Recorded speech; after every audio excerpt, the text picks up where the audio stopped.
G'day everyone, welcome back to another episode of the Property Nerds podcast. I'm your co-host Arjun Paliwal, CEO at InvestorKit Buyers Agency, and I'm joined by...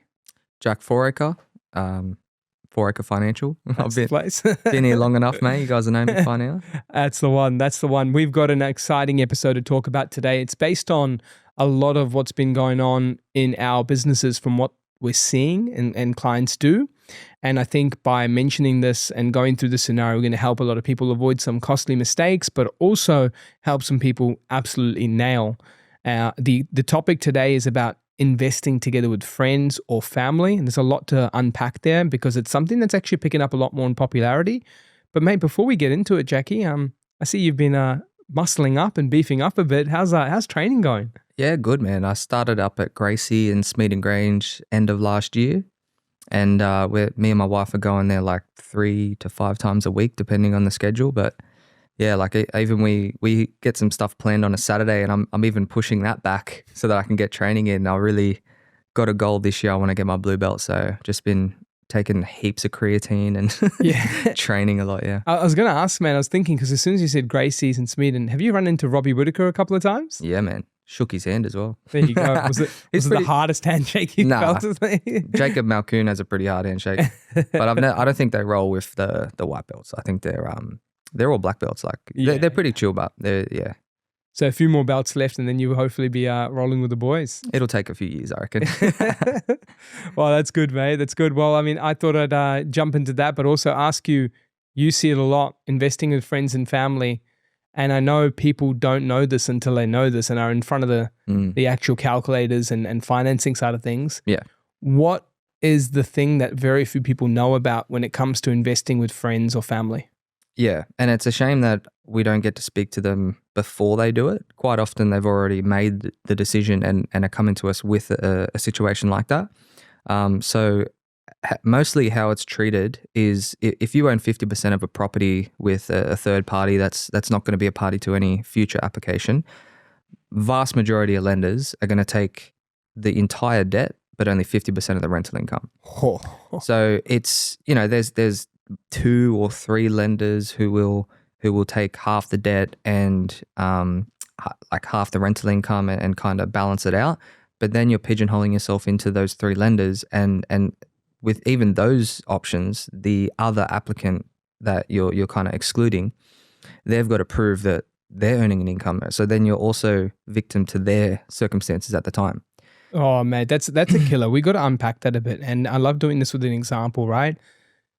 If you have $1 million property that you're buying together as a group of friends or even just family, you and a brother, you and a sister, or anything like that. So that $1 million property, say it rents for $750 a week. Yep. So firstly, on that $750 a week, when you're going to apply for a new place, now let's just say you and your brother bought a place together. Now you want to go for you and the missus. And you and the missus are buying a separate place. They're going to assume that $800K loan, if you have an 80% loan against $1 million, is all in your name when you, for your calculations, go to buy a property with you and the missus. Because that loan with you and your brother was $800K together. Yeah. But instead of assuming $750 rent a week, they're only going to assume $375 a week on the cash flow, right? That's horrible. You're already back against the wall. Now, quick side note, you know how banks calculate gearing on a loan? Yeah. And that gives you a bit of boost in your borrowing capacity because of negative gearing. Does that mean they half the negative gearing calculations on that loan because you're only half owned? You're only half on title. But you got the full debt on your name. Yeah, and it gets worse. It gets worse. So I think you're going to say it gets better, but it gets worse. No. So if you've got that, you've got that property owner with a third party, you've managed to avoid, like, go down that pigeonhole of lenders and avoid having that problem and buy a property portfolio with your spouse as significant other, then you've got, all those properties there. If you ever want to go and access the equity from the property you own with the friend or family member, you've got to go onto the application with them. And you at that point, you won't have a co-borrower and you can't actually bring a co-borrower into it when you own it with a third party. So you don't even have the borrowing power as an individual with that third party while still disclosing all the debt that you have with your spouse. So you're not even going to be able to get equity out of that property. Right. So not only do you stuff yourself up in that first example we gave, but then when you expand debt with your spouse and you come back to get equity from the first one, it's made harder because the spouse debt's looked at differently too now. Yeah. So all roads lead to selling it, right? All roads lead to selling it. And it's if they got the right advice from the get-go, they would have been prepared for that initially and say, look, we have to get this together. We don't have the borrowing power. We're doing it together, so we limit our risk and we just want to do it together. And one day we're going to sell it and go our separate ways, right? Yeah. If they knew that initially, it would be a lot easier for them to make the decision when all roads lead to, we should probably sell it. But when they get to that point, and quite often one person wants to sell it, the other person doesn't. And what happens then is nothing. Like if one person wants to sell it, the other person wants to keep it, they can't do anything, right? Or if the person that wants to keep it, they can buy out the other person, but then there's other complications and disputes there. So again, nothing happens. Absolutely. And so now what you've also touched on is that you now are trying to plan for a new scenario you didn't think of initially. Yeah. And disruptions to plan always paralyzes people because you're like, get stuck, not sure what to do. But you see, one of the big things that I'm picking up there is that the lending on the front end, firstly, you're mucking that up down the track. The second part is you're lending if you have spouses and things come into the picture, you're also impacting there. But let's just say you're someone that goes, but there's a few banks that can do it. People miss this point. The advantage to scaling a portfolio is that you have as many banks as possible in your pool to select so your broker can work your magic. And that's how you guys do it for people. You're able to work your magic out to go, we've got a full pool. Yep. But if a customer's coming to you and you're going, well, because of the situation, I can't get you that magic strategy with another bank. I can't get you that refinance and an equity because it might only be 3 or 4 lenders now out of your 30 or 40 lenders that suddenly go, yeah, we'll acknowledge them with their half ownership, half income, half debt. Yeah. And that's a nightmare for a portfolio. You're still going to run into those other issues though. Yeah. So, and people say that, you do it to minimize the risk, which is basically just having less repayments attached to it. But what about the risk of opportunity cost? When you've got all this equity tied up in a property that you can't use, that's a risk, So basically what we're getting to is if you're in a position where you're about to make a decision like that, there are things that you can do to mitigate your risk and certain structures that you could implement. So looking at like if you're purchasing with family specifically, you can buy in a family trust with a corporate trustee. You can own 50% of the trustee company each. Then the debt attached to that property is going to be not against your personal name. It's kind of just in a company structure. Yeah. You'll avoid the full debt being expensed and half the rental income. You'll avoid that situation, but you'll still run into the problem of having a portfolio outside of that and then having to go and do a trust application to access the equity and having to disclose all of your other properties. So you're still going to run into that issue. But at least then when you sell it, there's some flexibility with minimizing capital gains as well if it's in a trust. Yeah, and I think with the trust as well, again, you'll open up more options of banks now because it's not just going to be the first batch of banks only that do that that separation of the personal name debts, but you have more banks now from not only the separation there, but you also have more banks that may exclude some trust-based debts, right? Yeah. And so I think now you not only get to have more choice, but you also get to have like full exclusion down the track as the property becomes positive. Yeah. And so I think these things allow that.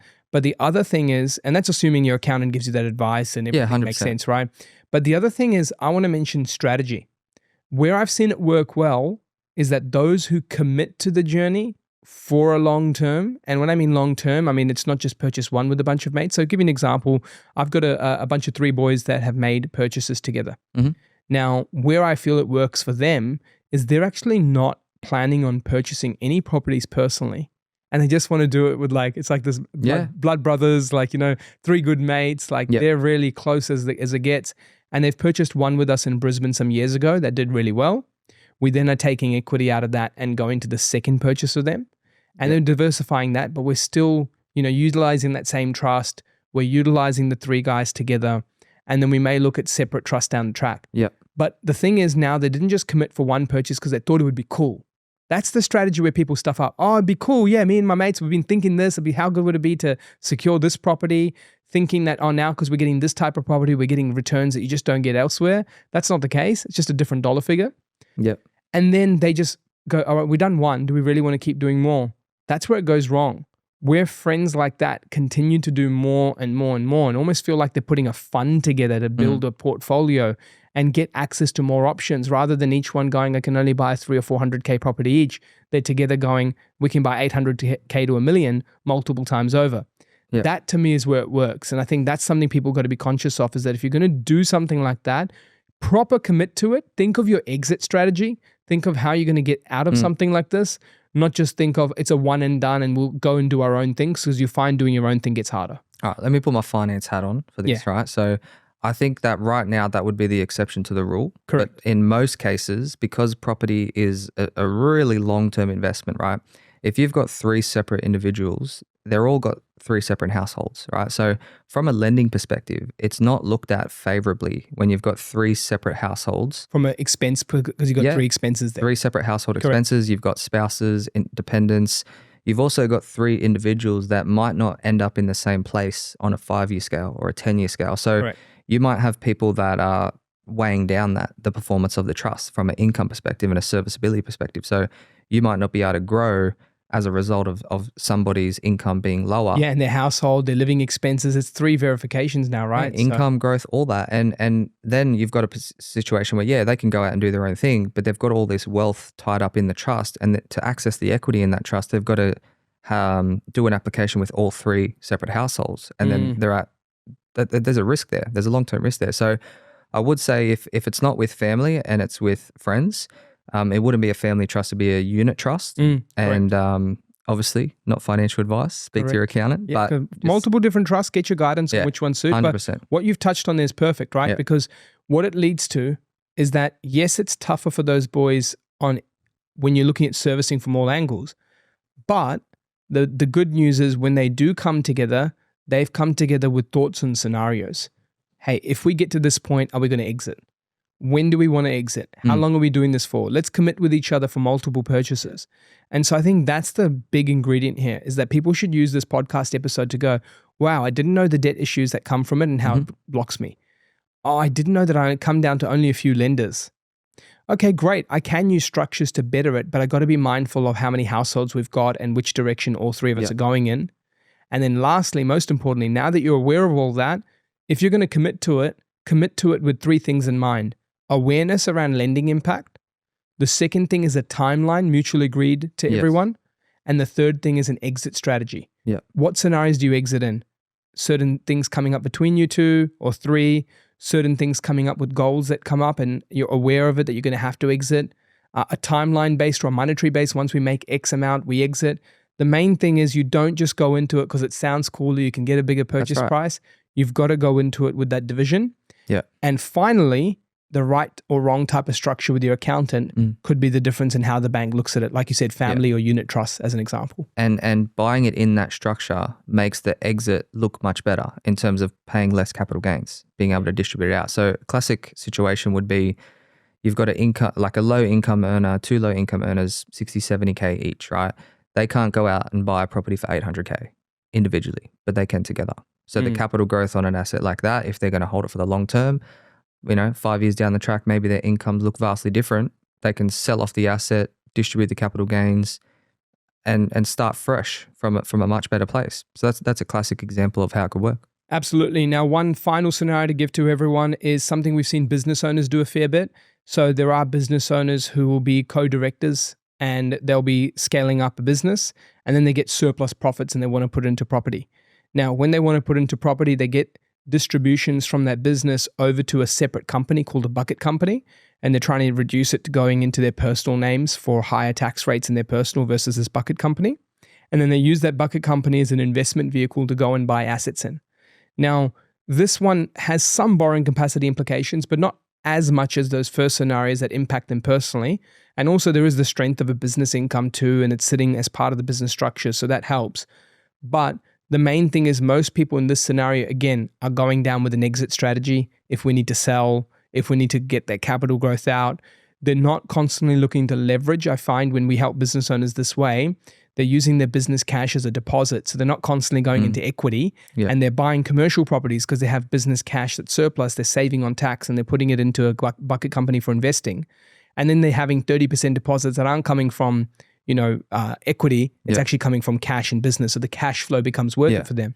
So if you start looking into those things with your accountant, ask them about, hey, how does a bucket company work if we've got surplus profits and we want to look at potentially investing? Second is have a chat to Jack and their team. We do lots of commercial and business owner support. And with regards to that, they'll help you look at the borrowing capacity impact of those separate companies attached for investing purposes only.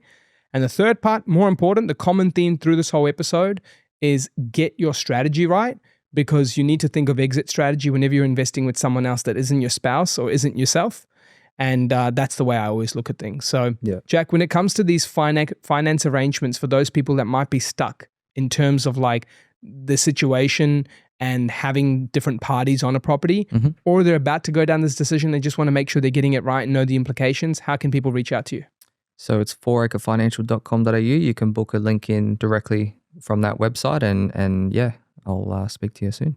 Awesome. Well, mate, it's been good catching up on this episode. Remember, property, everyone, is a game of finance. Jackie and I talk about that all the time, hence why a lot of finance flavors have started coming into the show alongside our research elements as well.